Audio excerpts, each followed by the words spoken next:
व्यक्ति को समय के साथ अच्छे परिणाम मिलते हैं। ऐसा ही हुआ जब सोनू और वानी के एनुअल एग्जाम्स आने वाले थे। अरे, अब तक पढ़ रही हो? चलो खाना खाते हैं। बस थोड़ा सा प्रोजेक्ट बचा है, नहीं किया तो टीचर डांटेंगी। और अगले वीक से एग्जाम्स भी तो शुरू हो रहे हैं। वानी बहुत ही मेहनती और समय का सदुपयोग करने वाली बच्ची थी, जबकि उसका भाई सोनू बहुत ही लापरवाह और शैतान बच्चा था। हर काम कल पर टालता था। तुम्हारा प्रोजेक्ट हो गया? अभी से प्रोजेक्ट? वो तो 6th पीरियड में देना है। अभी भी 2 पीरियड बचे हैं। मैं झट से कर लूँगा।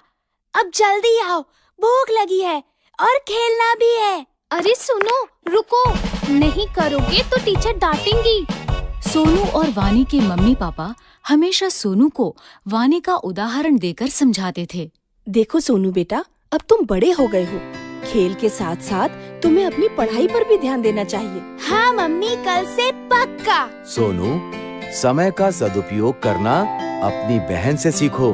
देखो, समय से पढ़ती है, समय से खेलती है, आज का काम कल पर कभी नहीं टालती। आप देखना, मैं भी कल से पक्का ऐसा ही करूँगा। अभी जाऊँ खेलने, प्लीज। सोनू की लापरवाही दिन पर दिन बढ़ती ही जा रही थी और आखिरकार एग्जाम्स के दिन भी नजदीक आ ही गए। सोनू वानी की परीक्षा में अब केवल 2 दिन बाकी थे। बच्चों, अगले सोमवार से तो तुम दोनों की परीक्षाएं शुरू हो रही है ना? खूब मन लगाकर पढ़ो और अच्छे से परीक्षा दो। सोनू, मुझे तुम्हारी बहुत चिंता हो रही है बेटा। तुम हमेशा आज का काम कल पर टाल देते हो। पढ़ाई कल पर नहीं टालना। वानी की तरह सभी पाठ समय से पढ़ लेना, ठीक है? अरे पापा, परीक्षा में अभी पूरे 2 दिन बाकी है। मैं झट से पढ़ लूँगा सब कुछ। अभी तो मैं खेलने जा रहा हूँ। जब तक खेलूंगा नहीं, तब तक पढ़ाई भी समझ नहीं आएगी।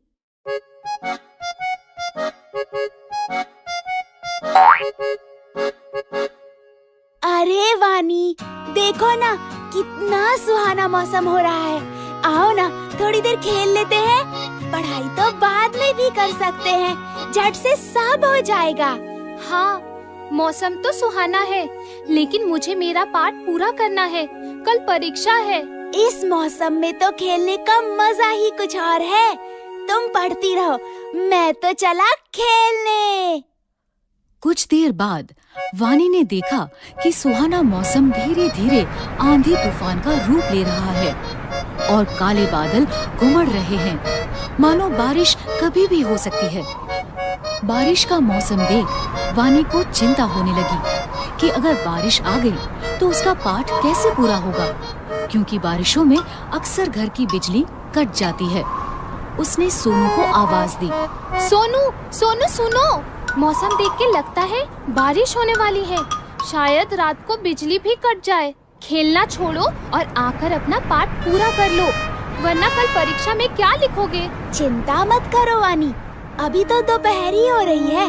रात को बैठकर मैं फटाफट सब खत्म कर लूँगा। बिजली नहीं जाएगी, बल्कि बारिश के बाद पढ़ने में और मजा आएगा। अच्छा, मैं जाता हूँ, मेरी बैटिंग आ गई।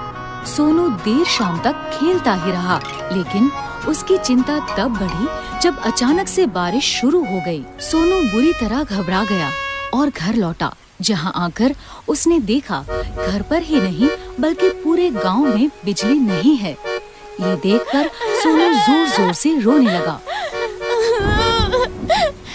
कल परीक्षा में मेरा क्या होगा? मैंने तो एक पाठ भी नहीं पढ़ा और अब तो बिजली भी नहीं है। मैं तो फेल हो जाऊंगा।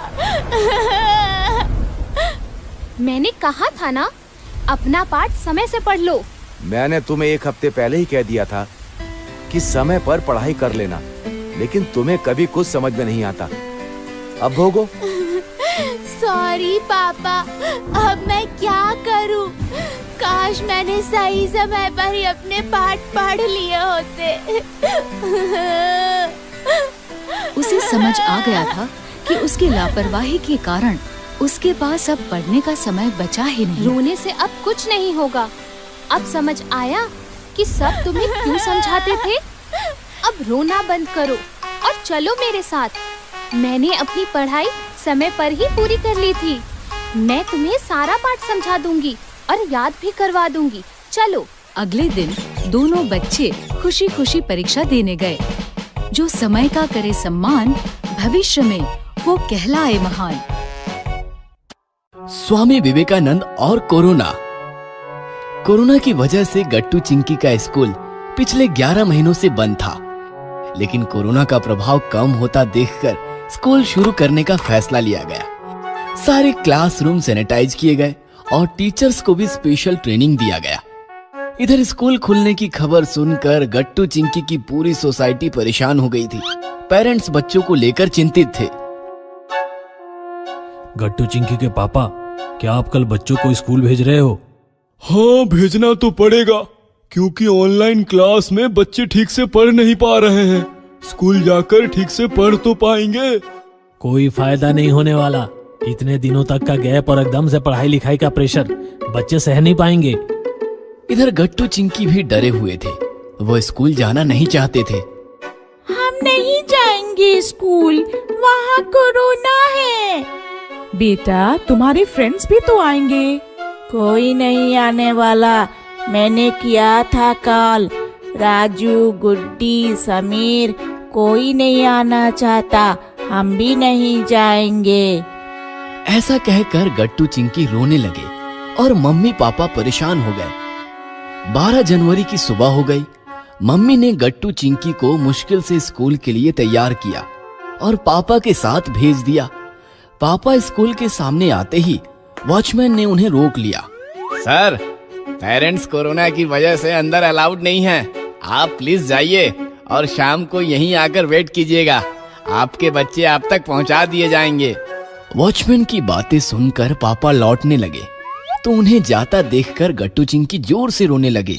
बेटा, आप लोग अंदर जाओ, डरो नहीं। क्लास में मिश्रा सर आपका वेट कर रहे हैं। क्लास में गट्टू चिंकी मायूस बैठे थे। क्लास में अब वो पहली वाली बात नहीं रही थी। सारे बच्चे एक दूसरे से दूर बिठा दिए गए थे, जिसका परिणाम बच्चों के मूड पर हुआ था। मिश्रा सर पढ़ा रहे थे। पढ़ाते पढ़ाते वो अचानक रुक गए और दुखी मन से मायूस बच्चों को निहारने लगे। मैं जानता हूँ आप सब डरे हुए हो, ऐसे में पढ़ना ठीक नहीं।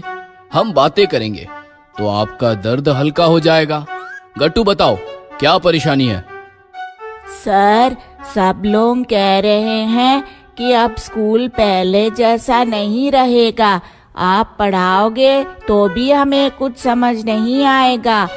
इतनी छुट्टियों के बाद अचानक पढ़ाई लिखाई से हम पर प्रेशर आएगा। सर, कोरोना अभी गया नहीं है। हमारा कोई दोस्त स्कूल नहीं आया।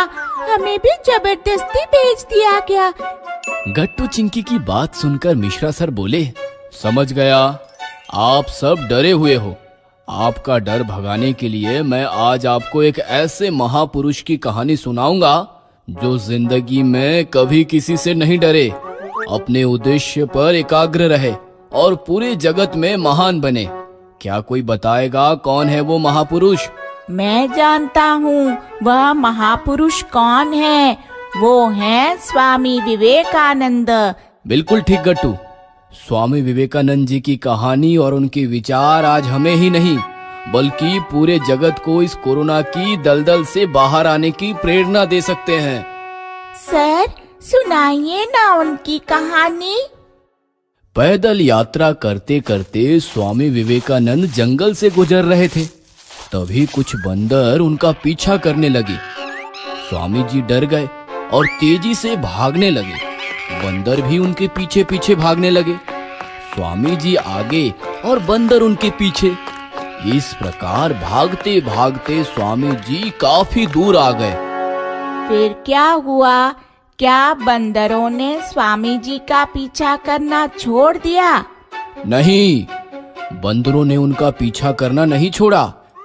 भागते भागते स्वामी जी सोचने लगे कि मैं भाग रहा हूँ इसलिए बंदर मेरा पीछा कर रहे हैं, मतलब मैं डर रहा हूँ इसलिए ये मुझे डरा रहे हैं। अगर मैं ना डरूं और इन सब का मुकाबला करूं तो ये अपने आप पीछे हट जाएंगे।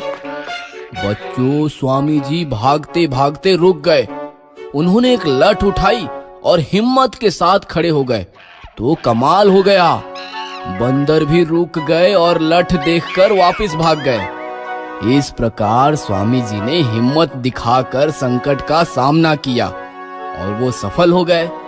इस कहानी से आप क्या समझे?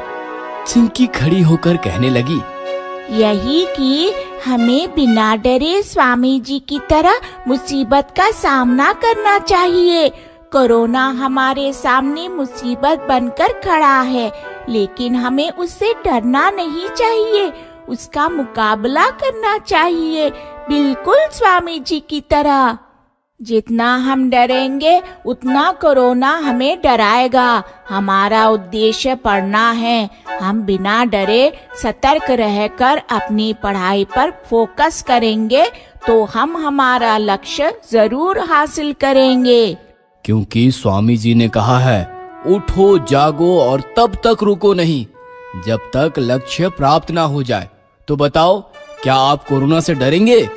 नहीं। तो क्या आप रोज स्कूल आएंगे और अपने दोस्तों को भी स्कूल लाएंगे? हाँ। इस प्रकार स्वामी विवेकानंद जी की कहानी सुनकर गट्टू चिंकी के साथ साथ सारे बच्चों में हिम्मत भी आ गई और कोरोना से मुकाबला करने की शक्ति भी।